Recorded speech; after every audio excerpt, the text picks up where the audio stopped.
2 weeks ago, I started working on another like ginormous message about things that were going on. I was like, oh shit, I don't want to do this.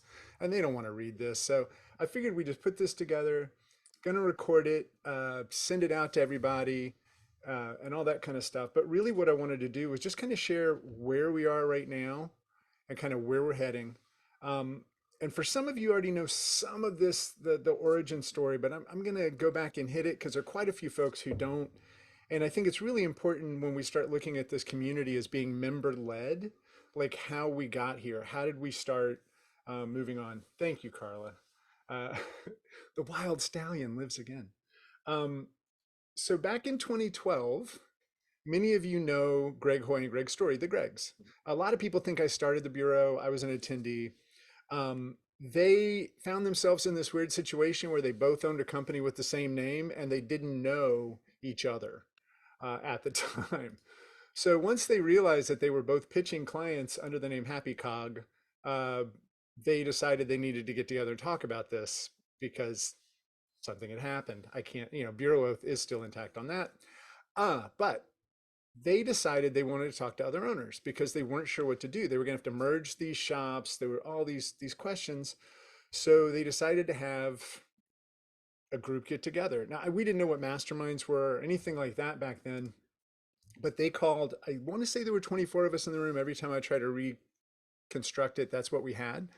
And this included Christina Halverson, who coined the term content strategy over at Brain Traffic, who was doing great stuff. Mike Montero and Erica from Mule. Kelly Goto, who wrote the first book, Web Redesign Workflow That Works, when it came to process. You had just a lot of really great people there. A lot of people who are still in the community today. Nancy Lyons from Clockwork was there. Todd and the Four Kitchens crew was there. So it was really great to be able to get to know each other. And we spent, after taking the Bureau oath, the very first time we were ever together, we took it, right? I promised not to share anything a reasonable person would deem sensitive or confidential. It took 11 years, but I know it now. And they basically started off talking about problems they were having. And we all looked around the room like, what are we doing? I thought we were going to talk about process or maybe we talk about people, but we're going to actually talk about layoffs. We're going to talk about failure. Like nobody told us this. And we did. And after a few days, like we didn't want to leave. We had never met people who understood what we were going through. We had never had this kind of support group. And we decided we'd wait a year. We made it 7 months. We got back together. Base camp was a thing in the time. And so everything was in base camp. And we just kept growing in terms of events. We had project managers didn't have this kind of group and they wanted it. Operations folks didn't have it. You had creative directors and now design leaders.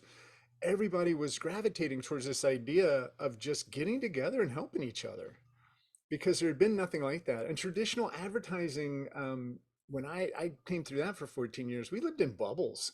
We never talked to each other.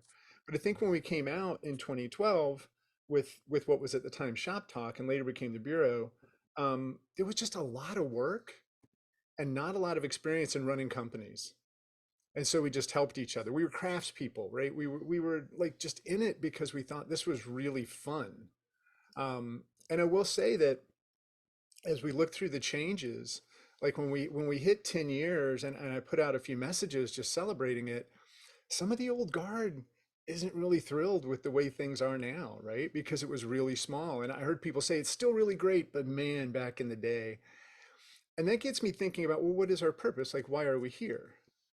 And the thing that I hear the most from folks is that they don't feel alone anymore, right? And so many of us were doing this, and I had a team of 40 people, but I felt so alone because I was scared. I didn't want to be in charge of 40 mortgages, right? I was struggling with my own. So this idea that what we're really doing is kind of providing support to these digital professionals really took hold with me. Now in 2014, I was doing okay, and so I started playing around with other ideas because my company, the engine was doing fine. And the Gregs asked me if I wanted to come on and be a partner. And I was like, that sounds amazing. And I knew they couldn't ditch me because I kind of went to everything they had. If they didn't let me speak, I would just attend. And Then those guys left. They just left. And it was really for the right reasons. Like Story had to go do something else, and he went to IBM to help hire like 2,000 designers over a summer. There's a big write up on it. Hoy really wanted to reboot Happy Cog and see what he could get rolling over there. And I was like, this, I want this. Like, and to that, up until then, it had always been kind of an events company, right? But I was like, no, we need to be together all the time. And Slack was kind of a thing that had started, and so we got into that. And suddenly we're talking every day. Now, originally there was a Slack for each event because we were still an event company, and I mean there were like 60 Slacks. And you want to talk about like somebody wants to share something with a bunch of people, but they don't know who they knew from where.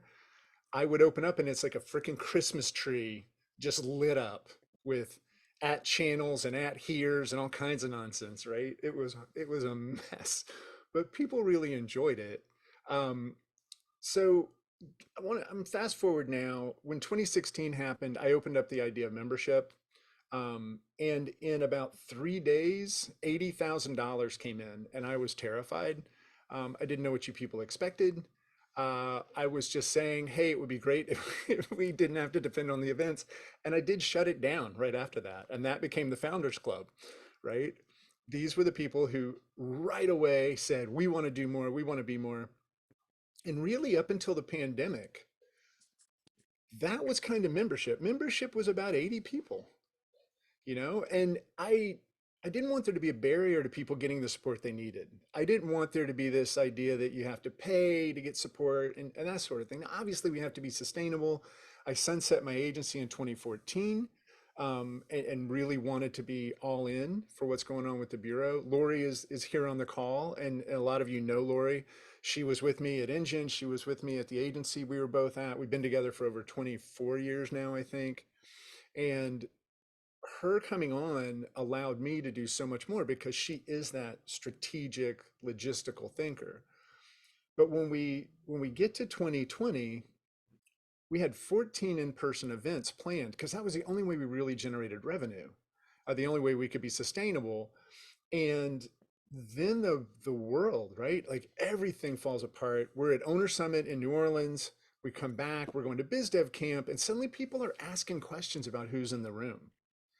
Like, can you tell me where people came from? Well, we got Seattle and New York. Do you need anything else? Is that good?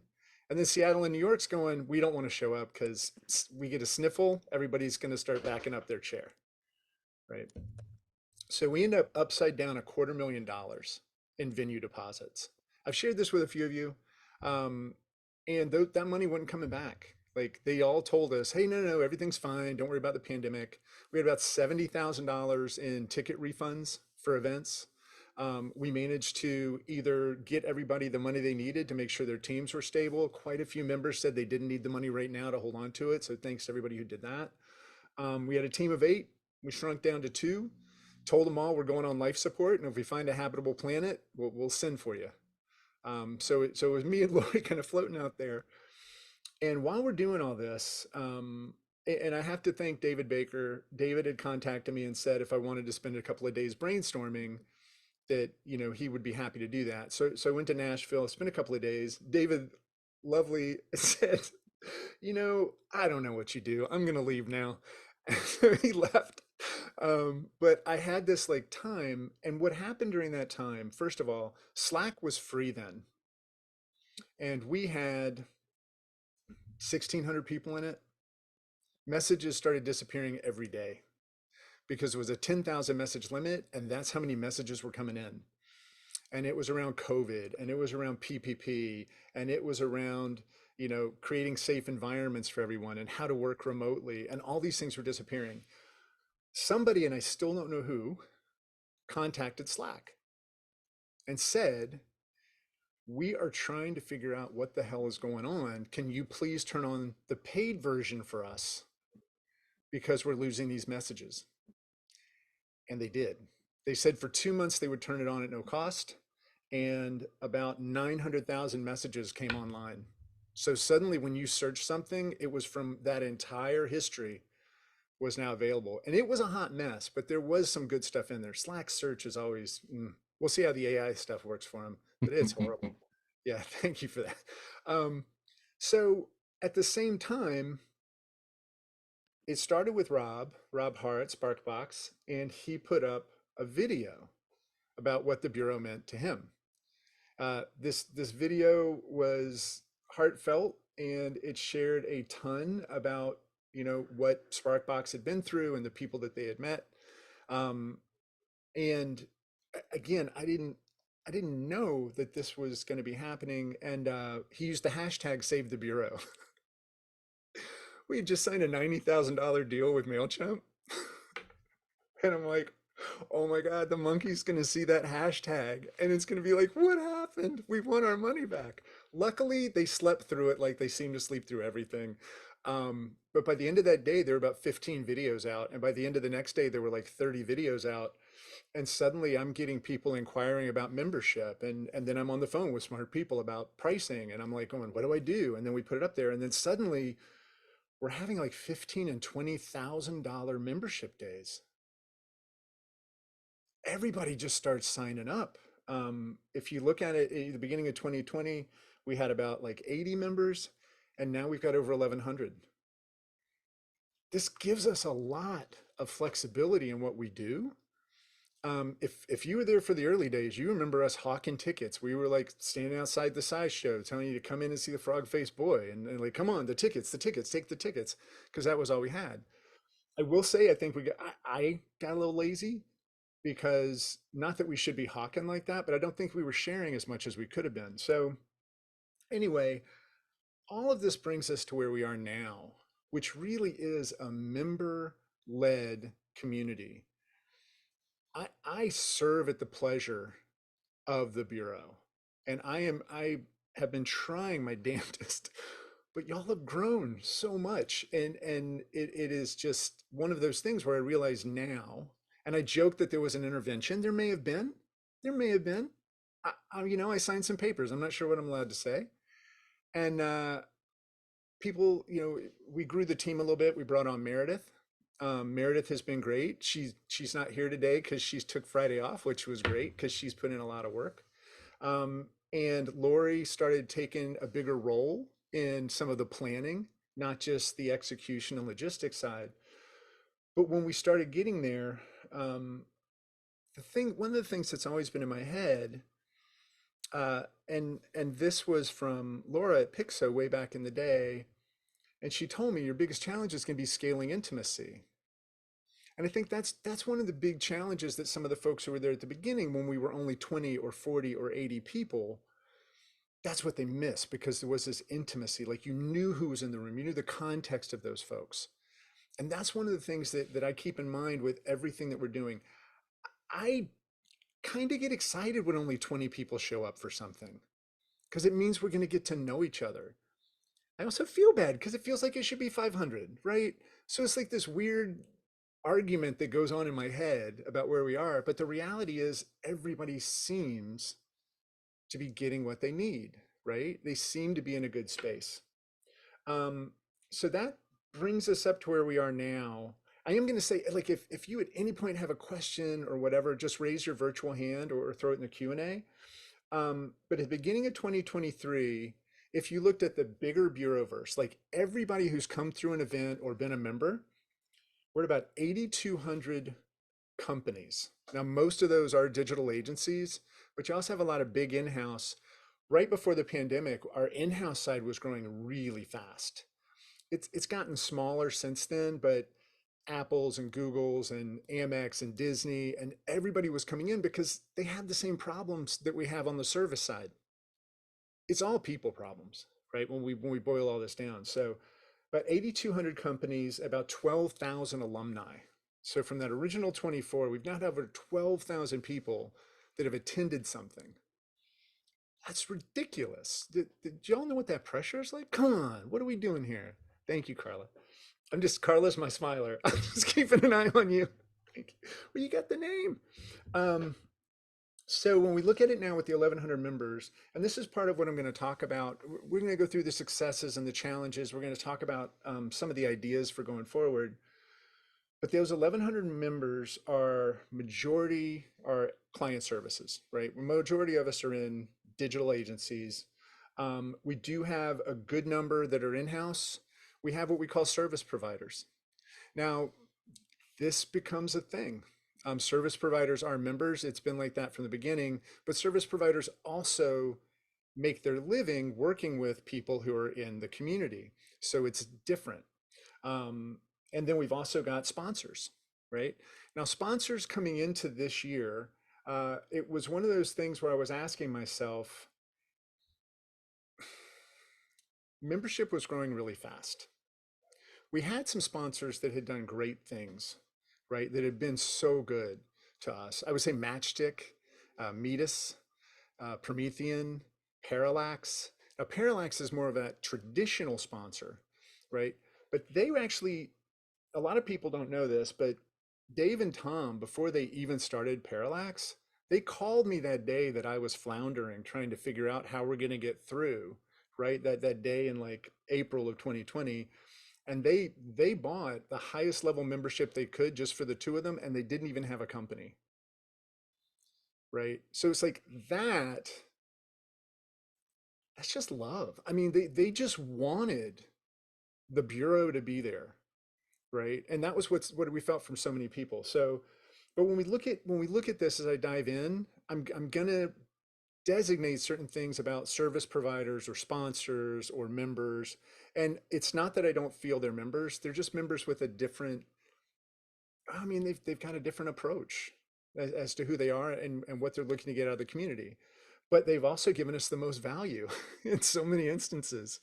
Um, so I'm going to go ahead and start with kind of 2023 and what we've seen, what the successes have been so far getting to here. First of all, at the end of last year, we were still growing so fast. We were on average about 30 to 40 new members a month, and we were losing 5 or 6 a month. And so it felt like the world was ours. And being somebody who is not the best at reality, I thought it would just be like that forever. And so at the end of the year, we said all online events in 2023 are going to be free.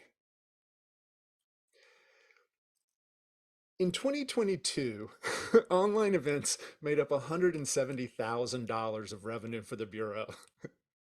So I kind of just went, we don't need that. We'll just swipe that away. I will tell you that right now it feels, based on the numbers, it doesn't feel like you can look at them. We're about $170,000 negative right now from where we were. We're totally fine. We spent like all of the revenue that's come in, the member revenue, all that, we've held on to it. So like we've got a nest egg now. We're not going to get in that upside down situation again. But it was one of those things where best of intentions, this is amazing. January was a great member month. February slowed down. March kind of stalled out. April went backwards a little bit. And I know everybody's been feeling this in their organizations too, in their companies. Now it feels like it's coming back up. So that's good. The free online events have been great in that we've seen so many more people attending, so many more people getting the support they need. It has meant there were certain events we just couldn't do. We couldn't do online camps because of the cost. Um, the bigger events we're holding on to, but we'll talk about 2024 in a minute. We're going to have to bring back like a marginal pay for some of those online events in 2024. Another success was cleaning up Slack. We're still working on this right now. As I mentioned, we got 1,100 people, and we're kind of looking at everybody individually, trying to make sure that they're in the best places to get the support they need. But the thing that I'm happiest about in renaming some things is we have cross posts have dropped dramatically. I haven't heard from anyone, and possibly because they don't know, but in the last 4 months, we haven't had a single person say that they were reached out to and they didn't expect it. There were no unsolicited DMs that happened. I'm sure they did, but it wasn't at the level where I got contacted because, back when it used to happen a fair amount, I would get 20 DMs saying, I just got a DM. So the other thing is, I think that gets back to us being better at onboarding. So now if somebody comes in, and there's two parts of this.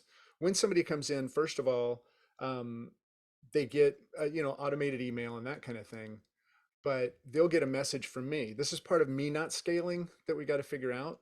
And Chris Manley's on this call, and he's got this idea for Bureau Buddies, which is really great. We're going to get into that in a minute. But basically, I will just reach out to them. If they are a service provider, it's a different conversation. And a lot of times I'll have a call with them first and just explain we're a non-solicit community. I just need to understand, what are you looking to get out of this? And a lot of folks will say they just want to understand the people they're working with better. And they'll have value that they want to give. Now, sometimes we turn them away because it's just a feeling, you know, but a lot of the times they're great people.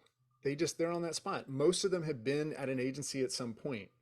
Um, let's see, other successes. I mentioned bringing Meredith on. Because of Meredith, we're able to do more of the things that we could never get to, and that becomes one of the thing. We have so many opportunities, but we were scared to get any bigger because of what happened in 2020. So now I'm relaxing a little bit and saying, okay, we've got to do this because this is how we scale intimacy with the community.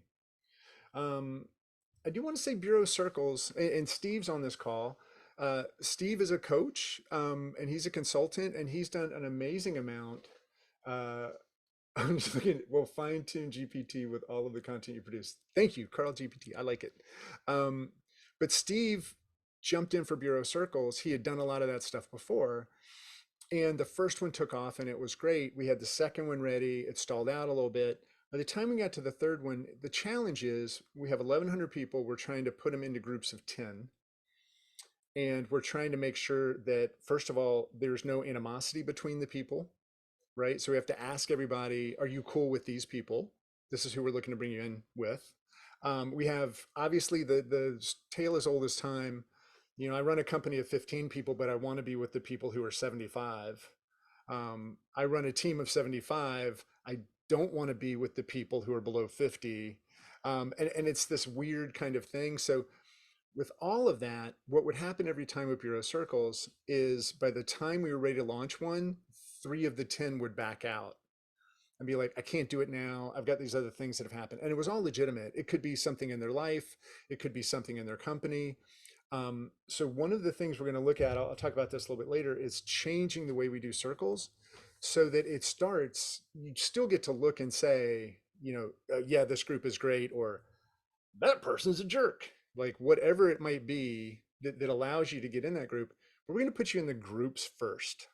Then we'll schedule the call after. So you can at least get in there. And the other thing is member led. I'm going to start leaning into that more. When you're in that circle, you can schedule together the times that are going to be right for you. This was actually kind of the Bureau way of looking at it originally. And for the, I know I jumped right into circles, but if you're not familiar, it's kind of that idea of an EO or a Vistage, but it's your small group within the Bureau. So anyway, that I felt good that we actually got it moving. And Steve, thank you so much for everything you've done to help there. The roll calls were also a success and a challenge. And it's one of those things where, again, when we're trying to say small groups are good, it allows you to really get to know people. It allows you more confidence in sharing real stuff. Um, Roll calls that have like 6 or 8 people, I've gotten some of the best conversations out of them. But I think what we're really seeing with the roll calls is if it is somebody leading it who is passionate about that community within the Bureau, right? So when Ben Cash doing owners, Patrice doing project managers, Adam with biz dev, like they're on and they know what's going on. When I ask somebody to guest host a roll call, they do great, but it's not their jam, right? It's not, they're not in it. So one of the things we're going to be looking at there is making sure that within each group, and we do have some weird, the titles don't fit the groups, like strategist. We have about 48 strategists. And when I asked them to tell me what it is they do, there were like 14 different categories of strategists. And I'm like, I don't know how to put you in a room together. You're like all over the place. So that is one of the things too, but finding those champions with each community to make sure roll calls keep going. Open mic was great. Um, we had basically open mics sold out, like in terms of people asking, "Can I have the mic?" really quickly, and it got to a point where we just ignored whatever date we had set up for the open mic and just started scheduling new things. Okay, got to the point where I was just scheduling new things and I made some mistakes. So Lori schedules stuff now. But he said to himself and everybody else, um, now we're just going to have these pop up events. So again, member led. When members want to share something with the community, we'll help. We'll help you get it out there. Now, if people are going to show up or not show up or all that, we're not going to worry about it so much. We're just going to give you the floor and be a platform for you to share what it is you want to share. Um, I also want to just real quick say playlists. The playlists are getting a lot of love. This was one of the things, and this is a bigger challenge. Again, it kind of gets to scaling intimacy, but we had, by the end of this year, we'll have had over 90 events. Holy crap. Like 90 times that people got together to help each other. And next year it's looking like it's going to go north of 100. We have to make sure everybody doesn't see all of those, or you're just going to you analysis paralysis. And that's one of the things we hear from people when they leave was it was just too much. I couldn't figure out where I was supposed to be. So this idea of playlists, and this was something that Meredith worked on. If you're in operations, there's an operations playlist. If you're struggling with culture, there's a culture playlist. If you have, so these are things we have to make sure we're getting in front of folks so they know they're there. The handbook that we did is terribly out of date, and it's got to be updated. But all of these types of things, I think, help make it more digestible, really, like all of the things that are happening. Other successes included the clubs. I want to say the book club is doing really well, so that's fun.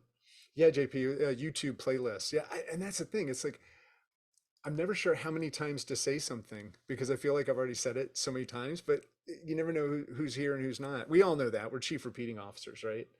But the book club is doing great. Megan Natardi wanted to start that. And now we've got Rand Fishkin with his book on founders. Rand is going to come join. Obviously, we've got the Bill's new book on rebranding. So there are a lot of community within the community books. We did Carl, you were the guest last week or last month, so that was great. But so that is going well. The bad bitches. I mean, I can't say enough. It's like, I think there are almost 100 women in that group now. And when I tried to form a women's group for obvious reasons, right? It's not going to work. But Laura says, I want to do this. I think it's over 2 years old now. And they just got together last night. And it's one of those things when a new woman enters the community, I'll say, hey, and we've got this group called the Bad Bitches, and we've got this other group that's starting a professional women's group. And they're all like, I want those bad bitches. Like, get me in there. So thank you for that. Then we've got like things like the dead letter office that Allie's doing. I mean, just things that make sure that people get answers. And this will get to talking about ambassadors. I think our second generation of ambassadors are doing better because they weren't asked to do something, they were asked what they wanted to do. And I think that's why Megan with the book club, Steve with Bureau Circles, like these were things they were already passionate about. The first time around, I just said, hey, would you do this? And could you do this? And can you help with that? That's going to fall apart. So going into the third iteration of ambassadors, I think we're just going to ask people when they come in, why are you here? What do you want to do? We want to support you. Give us the good stuff that you want to focus on. Um, so that's fun. And then let's see. And then, yeah, again, I'll just say locally sourced has become another mantra for me when I look at this. And it's been great to see how many of the events that we've had have been just people in the community that had some great experience or learned a big thing and they wanted to do it. JP, you're on my screen right now, and JP doing that webinar on getting started with AI. For a lot of us, that was the first time. And I watched that video after the workshop and went in and started playing with things. And now, Chat GPT, Pi AI, all of these types of things I'm working with every day. JP, I don't know that I'd still be doing it yet if you hadn't done that. So locally sourced is really, really important for what we're doing. So with that, I'm gonna move on to some of the evolving stuff. Well, no, let's hit into the challenges. Um, so membership stalled out for a few months, like I mentioned, and at the same time, our expenses were going up. Um, since Slack has been acquired by Salesforce uh, in 2022, and Lori, you can correct me on this, but I think I'm pretty close. I want to say that our Slack costs in 2022 were around $25,000. Now that sounds like a lot, but the reality was because of the number of people that we had, it wasn't that much. Everybody was about $8 a month, and membership was around. I think the average membership was in the low $50 a month kind of thing. But then this year they changed how they define an active user, and now it looks like in this year, 2023. Well, if it was a full year, whatever. But from here on out, our annual costs for Slack are going to be about 75 grand. It has tripled. Now, this is a gut punch for another reason. There's a category of member called a learn member. And when they first came on, it was more to be events, right? Connect was to connect with people in Slack. Learn was to learn. You would get the events for free or the discount or that sort of thing. Now, it all got mixed together once Slack got paid. But those members are now paying less per month than they cost. And I never saw that happening. Again, best of intentions, horrible business plan, right?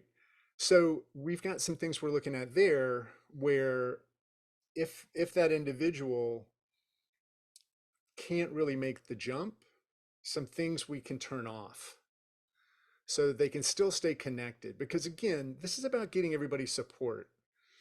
Um, and then there'll be other options where they can upgrade to a previous level of connect or something like that. So it's not like they have to make this huge jump, but that's just one of the things that we never anticipated, especially with Slack. Like I guess I should have.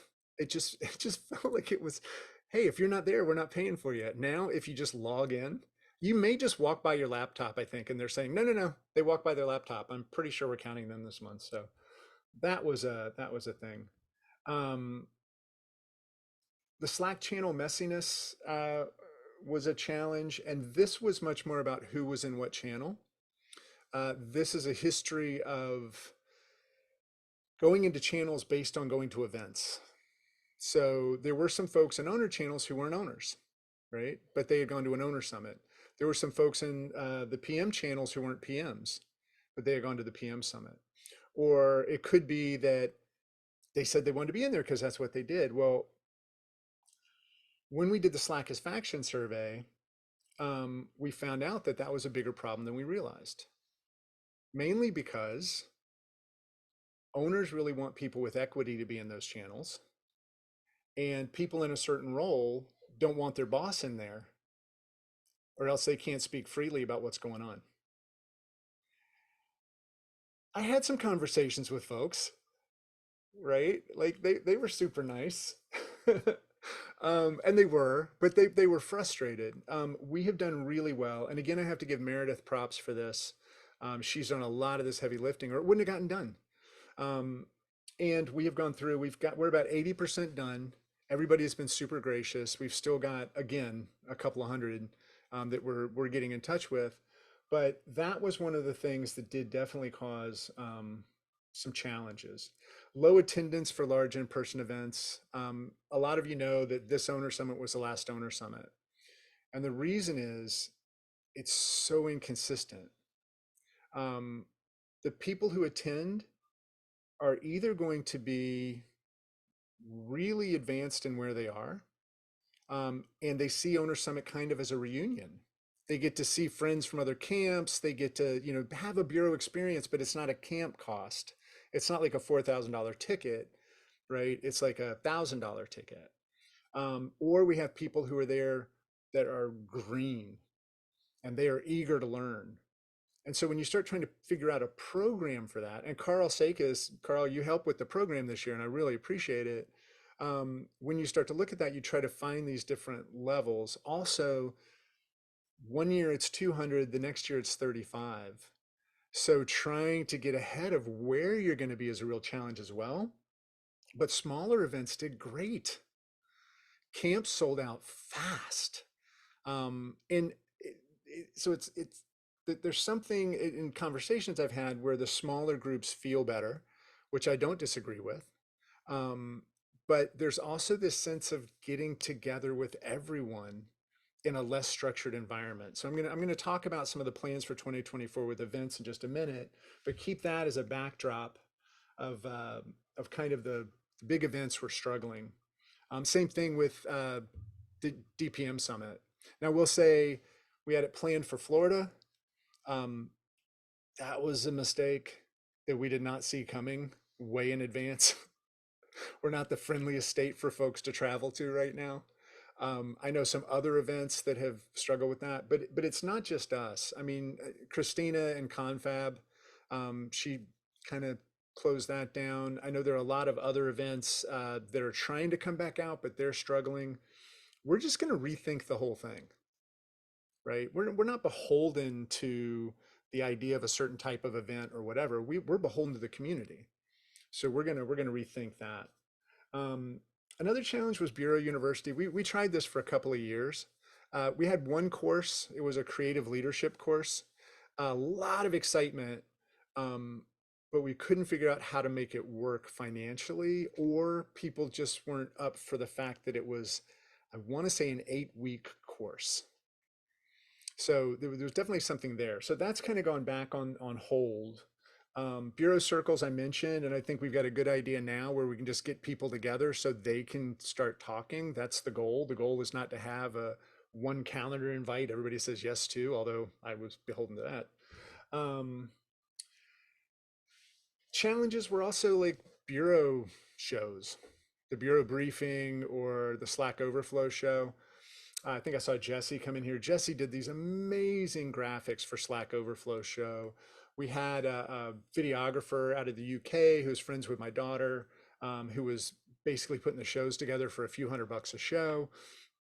But at the end of it, it was taking me out of running things for the bureau so much that, and it only felt like a few hundred people were really watching. And I know that's a lot, but it was one of those things where I was just like, this doesn't make sense for my time right now.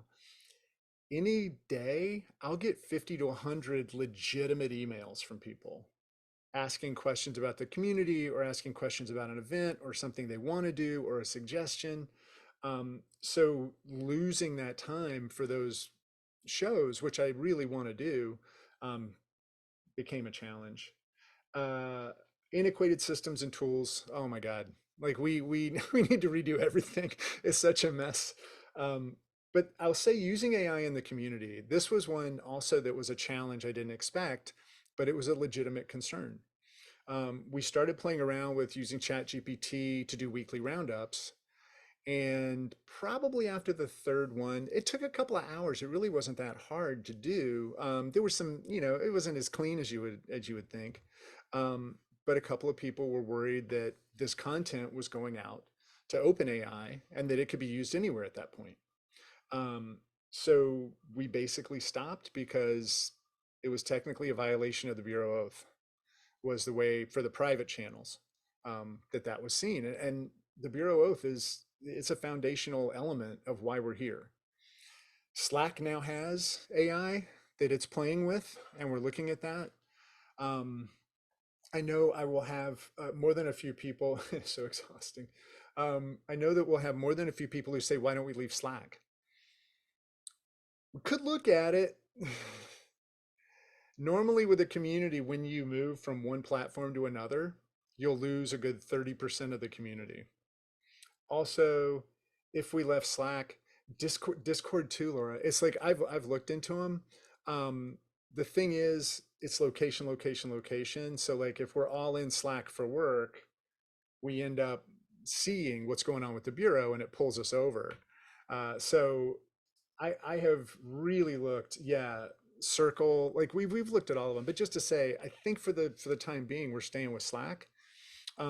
It may mean we rethink some of the plans for lessening sponsorship because members can't be expected to carry the full burden every time that something like this happens, which hopefully it won't happen a lot. And then the other challenge really was just keeping up. Uh, Luckily, again, once Meredith got here, Lori and Meredith were able to kind of divide and conquer a little bit. I was able to get a lot more time back so that I could communicate more with the community and do that sort of stuff. But moving on, those were kind of the challenges, and now we get to the fun stuff. I say fun stuff, and then I see the second one. I was like, "That's not fun. That sounds horrible." Um, so the first one I'm going to mention is Bureau Buddies, and this again, Chris Manley came to me with this idea. Yeah, hello, Kitty Waterford. Um, but just this idea that when you join the bureau, it would be nice if there was somebody you had that could share with you kind of the things they think would be valuable for you, a buddy, like in camp, right? So we played around with this idea, and we're right now getting to a point where it's getting ready to go. Chris, if you could put in chat how many people you have as bureau buddies. We just went through and talked to the people who signed up in July. We had about 24 new members, and about 8 of them have said, "I would like a buddy. I'm lost. I don't know what's going on. People keep using these terms. I don't know what they are." One of my favorite things somebody said to me was, "I feel like I walked into somebody else's family reunion." Sorry. Um, I'm going to talk about the new types of events. I think this is probably one of the more exciting things. I appreciate you humoring me as I went through all the other stuff. But my favorite about the new types of events is that it allows for events that are valuable but cost effective or free even, but also allows for these smaller, more engaged events. The first one I'm going to talk about, we'll never call it this with the event name because I think the idea of summits and camps and days and all that kind of stuff, I think everything needs its own personality. I think they were all just kind of getting lumped because it was easy. But the first of these events, and we're calling them turbo events.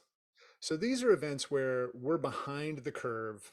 We know there's something important that we've got to learn more about. And that's what this event is for. So the first one is going to be the AI in your agency event, which is going to be in Philly in late October. And the difference in this event is, first of all, we have 4 facilitators. These are not just speakers who are going to get up on stage. These are people who are going to help us through the 2 days.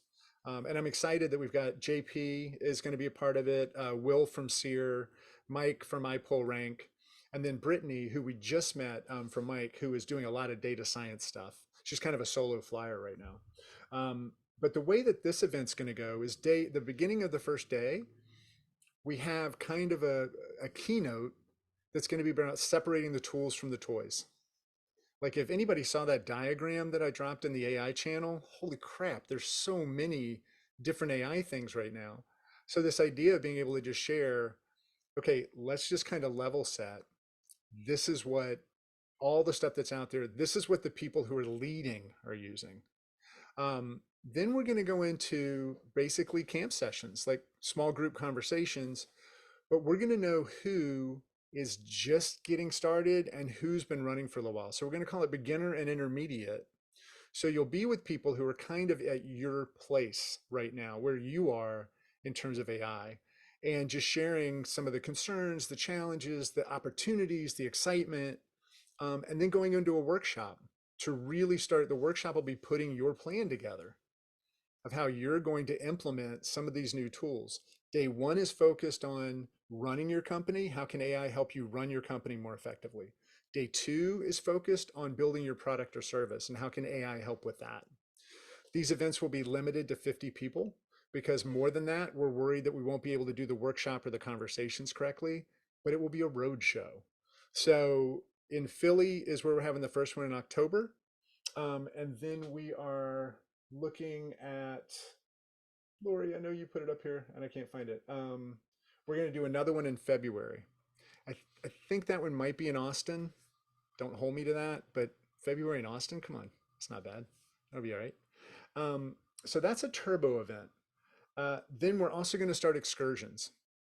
So the first excursion is planned for March, and this is going to be an owner excursion on the Bourbon Barrel Trail.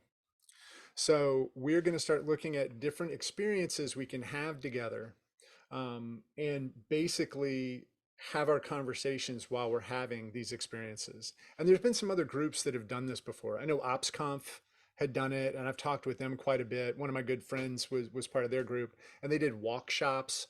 Like all of this type of thing, I think is really important, and we're just a little behind the curve on it. We'll still have our traditional camps as well. People still love them and they're great. In fact, we have another ski camp coming up. It's going to be in Whistler in December of 2024.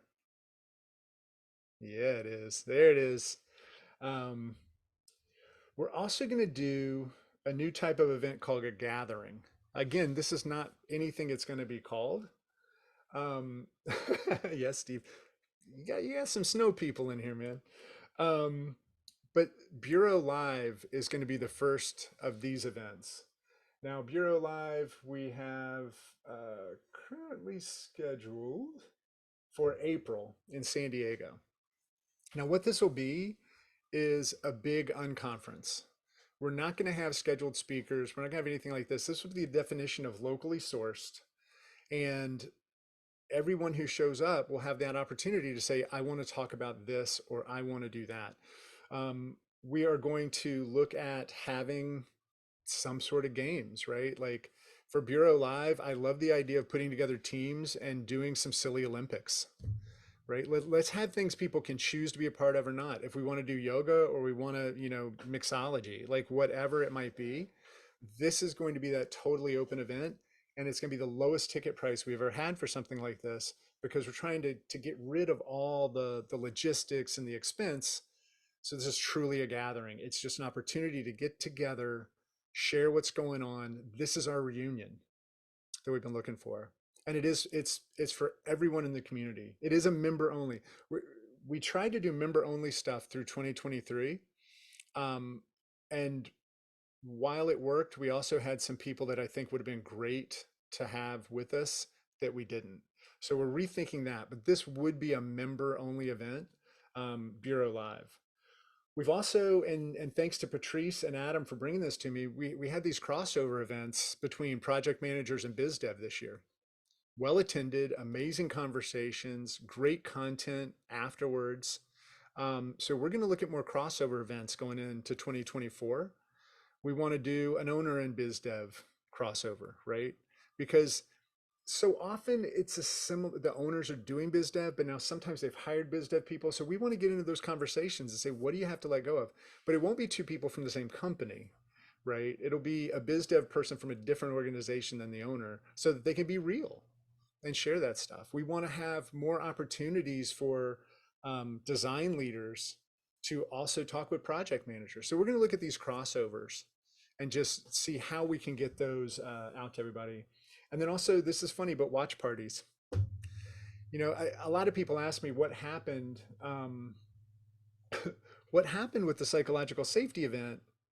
Because you never said who was going to be the presenter. Well, I'm not going to out the person, but I never really trusted him. And then about 2 weeks before the event, we had like over 100 people signed up. And he made a comment when we were talking about how the event was going to go. And I was just like, I can't put you in front of them. What? What? So I decided, you know what? We have this amazing presentation from 2 years ago on psychological safety. Let's just show that. And I didn't get in touch with the presenter, Sarah. I didn't get in touch with her because I didn't want her to feel obligated, but she found out and showed up and then did a Q&A after. So what a low lift for a speaker, but a great value. We have 300 plus videos in the Bureau archives going back to 2013. A lot of that content is really good and nobody's seen it. So that to me also feels like a great free member event where we can get together, have the watch party, be chatting up a storm, and have that presenter there to help us out. So that's another one that we're really looking at. The other thing to share under the evolving part is research partnerships. So a lot of the research that we've done, people really, really like.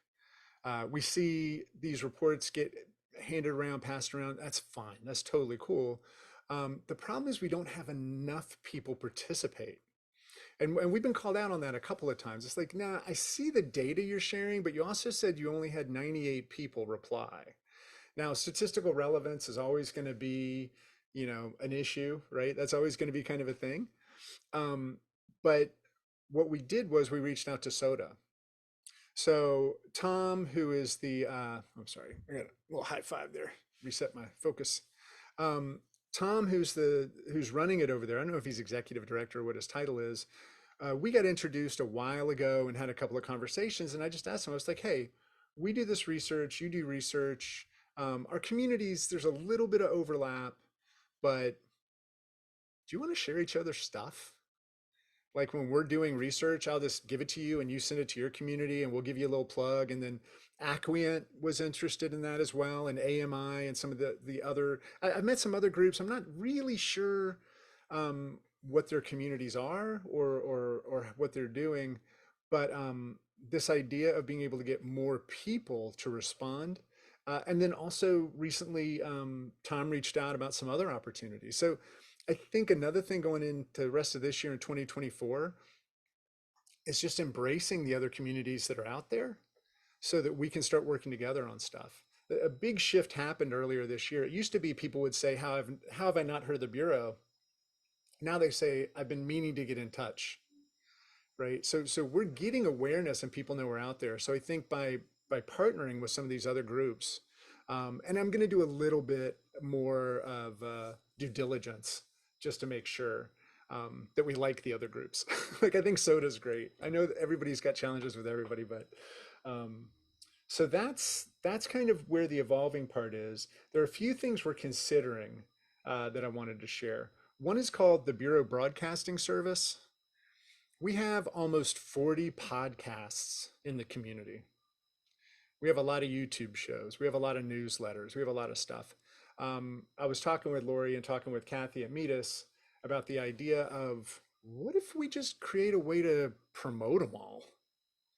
Like, it doesn't have to be, here are 40 podcasts, but if we could truly bump them through our social, if we could do these other things to just kind of give them a little bit of lift, that feels really good. And it also gets back to that idea of member led and locally sourced and those things that I'll just keep repeating again and again.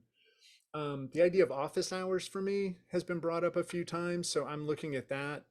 Uh, the idea of, I mean, I get asked for like one-on-ones 4 or 5 times a week, and I try to accommodate everybody. Same time, I'm trying to make sure that I'm like steering the ship at some level. So, so this idea of office hours could be interesting. Um, and then people keep asking for some sort of a rewards program. I worry about that because I think it kind of takes the grassroots nature away a little bit. It feels kind of like we're gaming things now, but I've been asked for it enough that I am going to look into it and just see. Um, but that, and then with that, I'll go ahead and put some stuff in the chat here for you. And again, any questions of any kind, please feel free. Um, we're going to have probably over 100 events going into 2024. So I'm just going to list the in-person events that we know we're doing, and then I'm going to list the local meetups. And I totally skipped over local meetups. So without Parallax, this wouldn't happen. And this is one of the things I just need to say again. It's like there's certain sponsors and partners we've had that just go above and beyond. Parallax is definitely one of those. And one of the things that Parallax has done that has just been wonderful. Oh, what the hell is that? Let's not have that happen. One of the things that they've done is basically finance the ability to have these local meetups. So we went to Minneapolis, great food. They had a local brewery that brought stuff. That's their hometown. Um, and Clockwork was great. Having everybody there, Jenny and Tom had a great conversation on, growing a shop, that sort of thing. We go to New York, again, without them, we aren't able to do the kind of the cost that goes with these things. Um, but they're also providing great content and leveraging the people that they know to get there as well. We had about 35 in Minneapolis. We have about 25 in New York. It looks like we're going to have probably 30 or so in Chicago, which is coming up. But this is, again, that idea of getting together in person at a low cost. Like, how can we, again, scale intimacy, make sure everybody's getting that opportunity? And the way it's going to work is we're going to have one event that'll be a bigger event, kind of a let's bring in somebody who's done some great stuff. And it's Aramis from DevBridge is coming in. We had Jenny when we were in Minneapolis.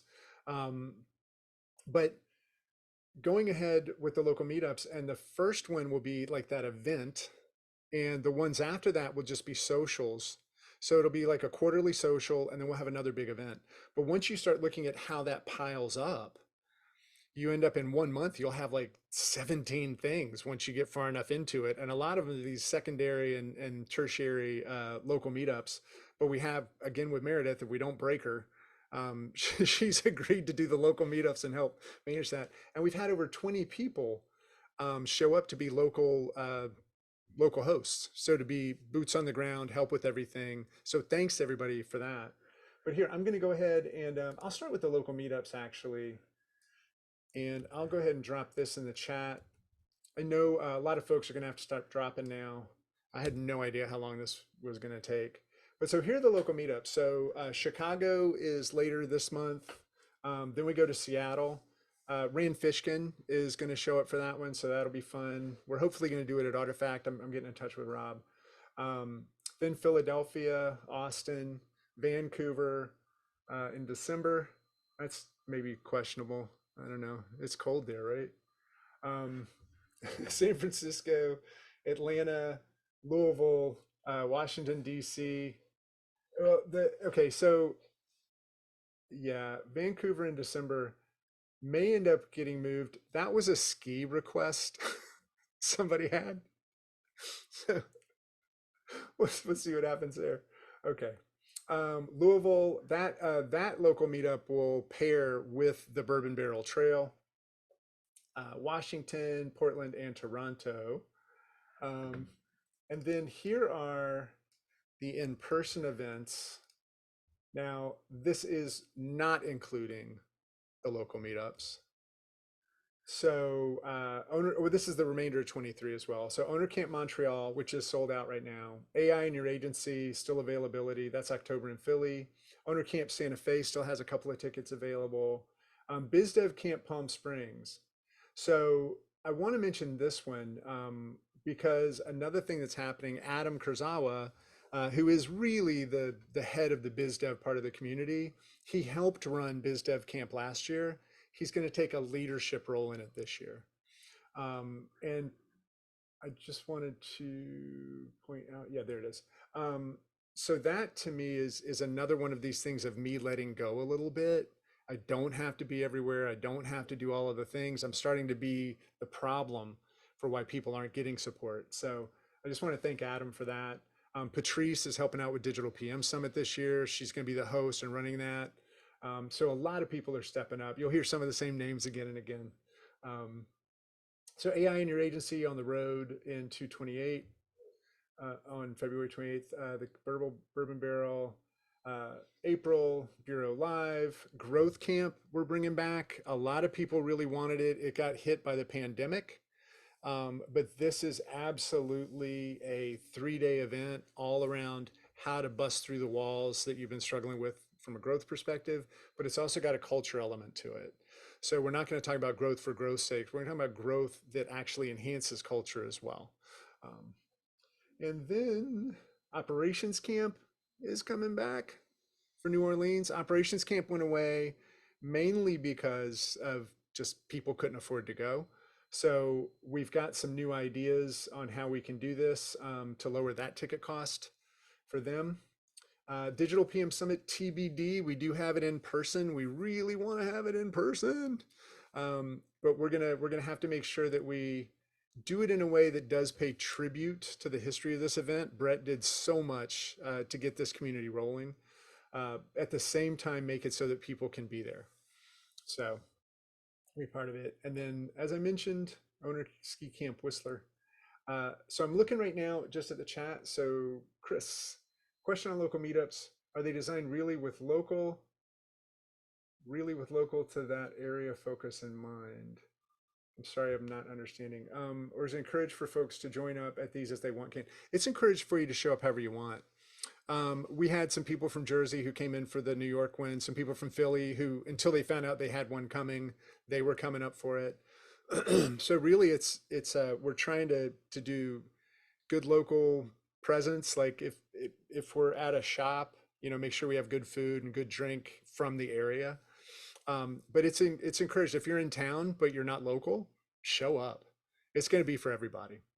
Hopefully that answered your question there. Let's see.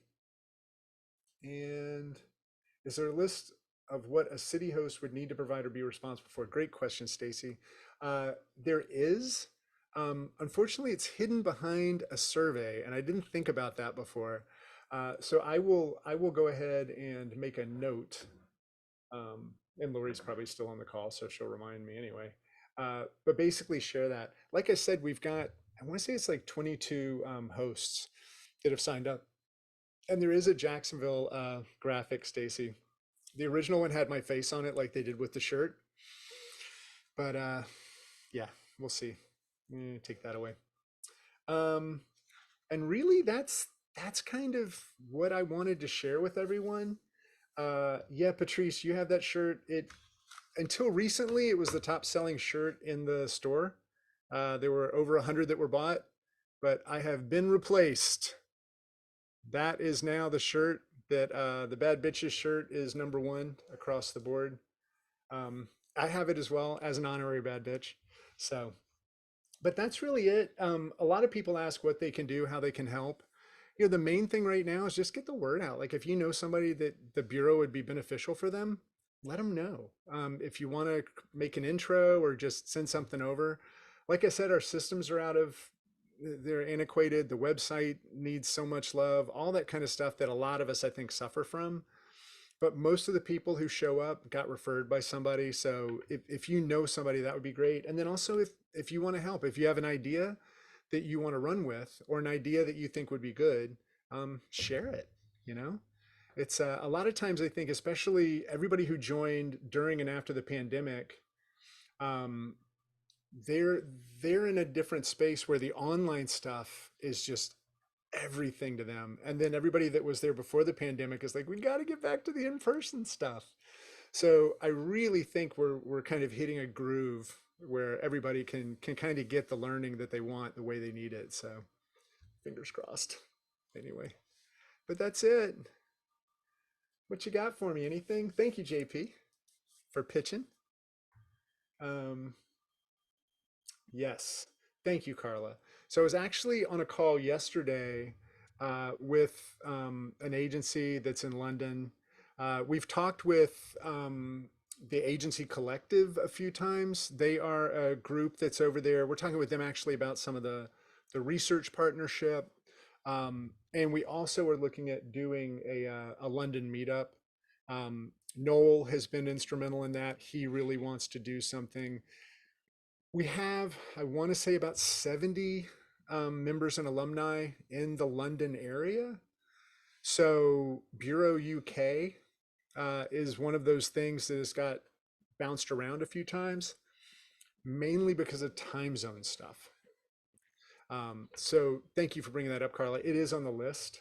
I would love at some point in the first quarter to be able to get over there and just kind of rally the UK troops a little bit. We also had an opportunity in Croatia.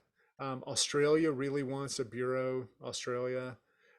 So these are all things that I think if we can get our legs under us here and make sure this is set, then we can start to look at that. But thank you. Cool. That was a lot. I just like talked for an hour, y'all. I love worldwide bureaus too. That's another thing I should share. We tried the micro breweries, which was more fun to say than it was to actually launch. because I could never get Slack to actually connect the bureaus together. It only gives you this one little channel and it's just a mess. So, anyway, thank you, Chris. Owner Camp London 2024. I'm in, Carla. I'm in. We'll get people over there. So, but thanks, y'all. And again, if you have any questions, I'll answer anything. If you want to follow up later or shoot a DM, like anything that doesn't hurt somebody or cause an issue, uh, I will answer for you. So that's it. But if there's nothing else, I'll give you your Friday back. You can do that. What do you say? Yeah, good. All right. We'll see y'all. Thank you so much. We'll do another one of Thanks, these probably in Carl. 3 or 4 months. All right. See you, everyone. Bye, everybody.